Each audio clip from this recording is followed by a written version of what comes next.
Good day all, this is Terror on the Wall, and today I'm going to be showing you guys how to slay living rock creatures. Now, living rock creatures is a task that I believe is only assigned by the Ancient Cavern Slayer Master, so unless you're pretty high level, you really won't have to worry about getting this task. And actually, before this task, I'd never had them assigned to me. So, I've actually finished most of my tasks already, but I think having done it, I think I'll be better equipped to show you guys what to do. So what you're going to want to bring is your melee armor, and, your best melee armor, Slayer Helm, obviously, Ring of Wealth. Okay, they really don't have very many good drops, so if you want to bring an offensive ring, like Berserker Ring or whatever, if you have it, then by all means go ahead. And, your Pharaoh's Gloves. If you want to use combat bracelets, that works too, or combat bracelets, if you want to use those, that's fine too, because they actually give you a Slayer update every 10 kills. And it's really helpful, and they have pretty good stats. They're not as good as Pharaoh's Gloves, but they're actually really good for Slayer. So if you want to try them out, go ahead and look into it. And yeah, for your weapon, okay. A thing about these creatures, they have a weakness to crush, and I'm not sure how effective it is because I haven't used crush attacks against them so far. Like, I've noticed that they can hit, or they don't hit you very often if you have good defenses, and that's what the Dragonfire Shield is. It gives great defenses. And the Abyssal Whip does just fine for hitting them. Even though it's flash, it does just fine as far as damaging them goes. And there aren't any one-handed crush, or effective crush weapons, so I think at this point, Abyssal Whip would probably be the best choice you have here. Okay, now onto the items. I always recommend having an Enhanced Excalibur, Games Necklace to teleport back to my Slayer Master, Ring of Slaying, or a Slayer Gem, and then I really recommend having a couple supersets because they really reduce the chances that you're going to get hit, and they make killing them a lot faster. Like having the defense potions, they'll negate the need for some of your food. And, obviously the offensive ones are pretty helpful too. I've already talked about that. And you're going to want food. They won't hit you very often, so you don't need particularly great food. And, okay, bunyips. Oh yeah, also, the creatures are in Falador, so go ahead and teleport there.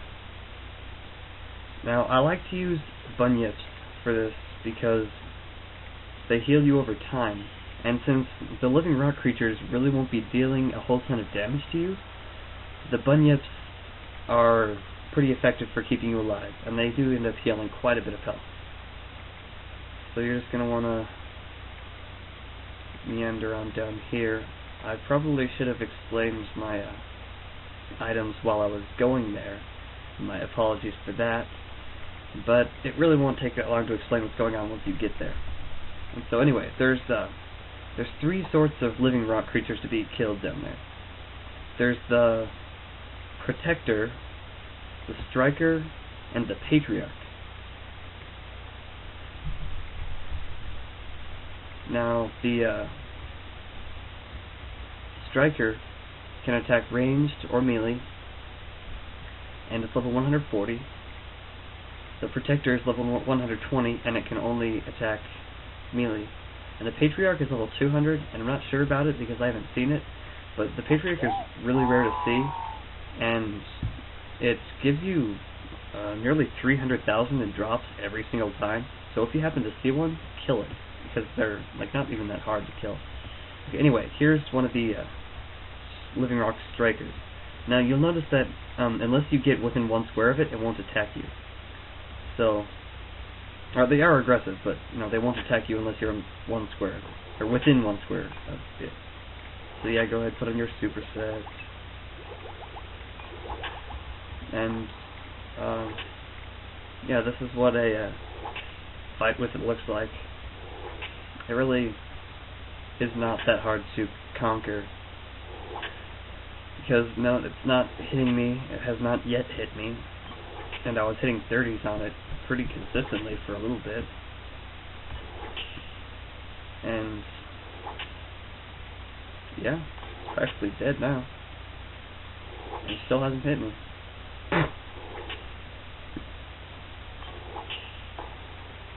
There we go. 300 experience in the bag. Now for its drops.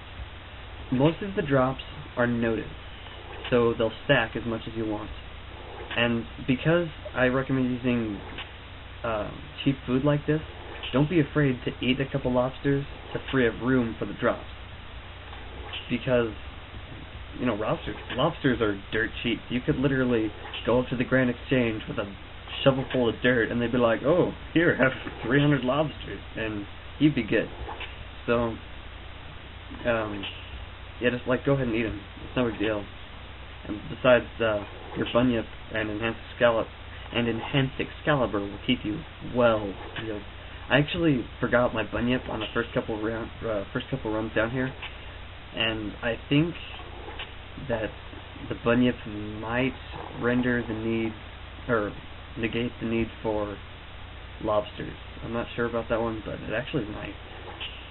Now, I prefer to kill the strikers only, because the protectors don't give quite as much slayer experience, and they're not a whole ton easier. I guess they are a bit easier, but I don't think it's really worth it.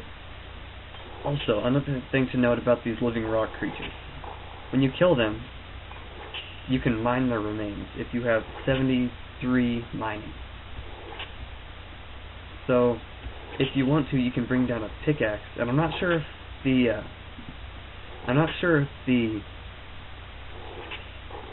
stuff you mine from them is stackable, because I don't have the mining level to do it. But I mean, if anyone wants to put a comment on whether it is stackable, then I can put an annotation here about whether it is. And what you do with the... Oh wow, these are going down a lot faster. I should have been killing these the whole time. Wow, that's ridiculous. Okay, scratch that. I'm totally killing the protectors, because they give about 30, I think, experience less, and they have a lot less health, I guess. And jeez, this is just going down. I don't know, I guess you can kill whichever one you want. I might as well alternate between them, because that's fast and I like that.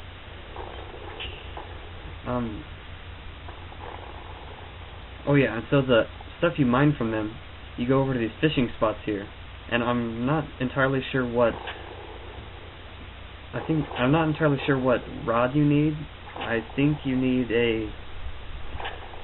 one of those lure rods, and right here you can fish for rocktail, and right here you can fish for cavefish. And rocktail, when cooked, are the best single bite food in the game, and cavefish are pretty darn decent as well, I believe. And I'm not sure how much fishing it takes to fish them. I'll check after this kill, I guess. And oh yeah, another thing to note here is that mud runes. These things count as both water and earth runes. They're a pain in the butt to make, but they're pretty useful, so you might as well pick them up. Oh, right. Fishing. Catches. Okay, so it takes 85 for cavefish and 90 for rocktail. And I guess that just about wraps things up. Yeah, thank you guys for watching. Feel free to rate, subscribe, and comment.